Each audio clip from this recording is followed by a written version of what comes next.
Assalamualaikum warahmatullahi wabarakatuh. Perkenalkan, nama saya Rahmat Ibrahim dengan NIM 411423042 dari kelas B Prodi Pendidikan Matematika. Nah, video ini dibuat untuk memenuhi tugas mata kuliah Pendidikan Agama Islam yang dibina oleh Ibu Profesor Dr. Novianti Japri, SPDI MPDI. Nah, pada video kali ini saya akan menjelaskan tentang korupsi ragam dan hukumnya. Korupsi dalam pandangan hukum Islam. Yang pertama, definisi umum korupsi.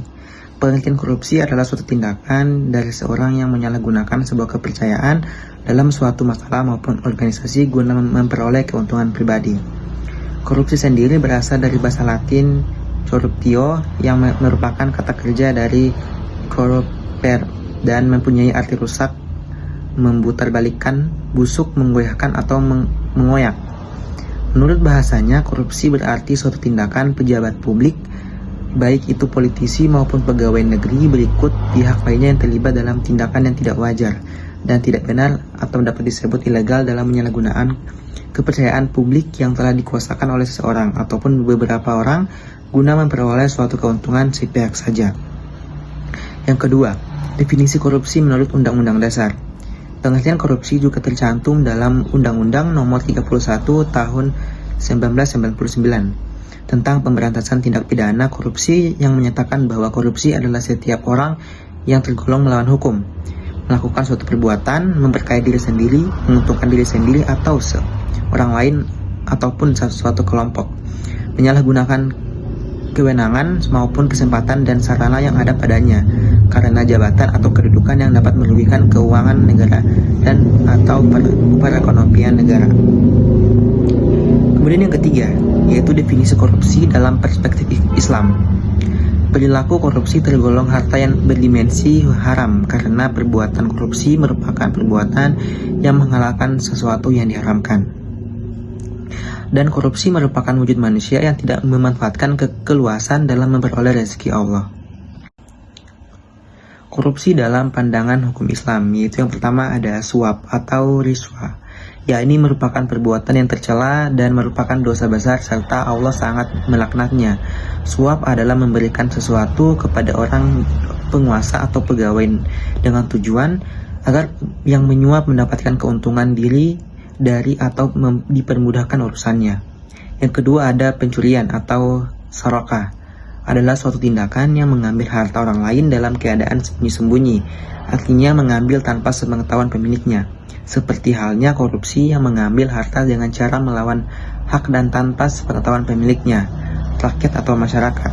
Dalam syariat Islam, ancaman perilaku atau sarakah pencurian ditentukan dengan jelas yang disebutkan dalam surat Al-Maidah ayat 38 yang artinya, laki-laki yang mencuri dan perempuan yang mencuri, maka potonglah tangan keduanya sebagai pembalasan bagi apa yang mereka kerjakan, dan Allah Maha Perkasa lagi Maha Bijaksana. Quran surat Al-Maidah ayat 38. Yang ketiga adalah penipuan atau al-ghashishi.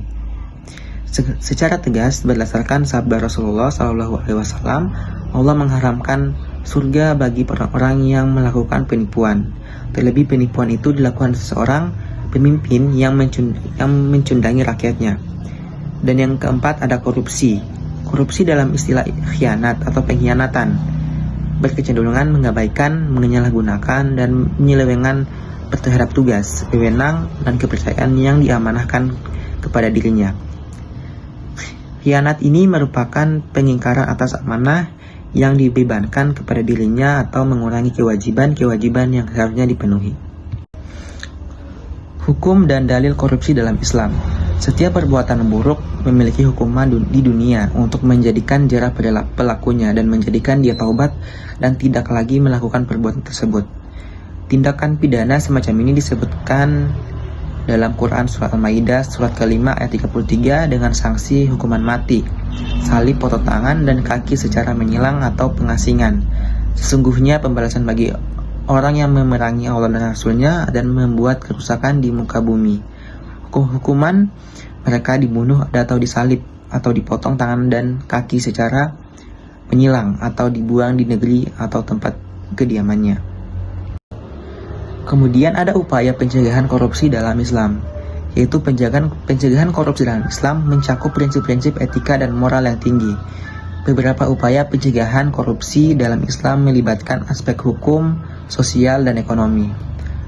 Berikut ini adalah beberapa upaya yang dapat diambil, yaitu yang pertama, takwa, yaitu mendorong individu untuk memiliki ketakwaan kepada Allah. Ketakwaan dianggap sebagai pengendali internal yang mendorong individu untuk menghindari tindakan korupsi karena kesadaran akan pertanggungjawaban di hadapan Allah. Yang kedua, pendidikan dan kesadaran, memberikan pendidikan dan meningkatkan kesadaran mengenai nilai-nilai etika dan moral dalam Islam. Semakin tinggi tingkat pemahaman terhadap ajaran Islam, maka semakin besar pula kemungkinan individu akan menghindari perilaku koruptif.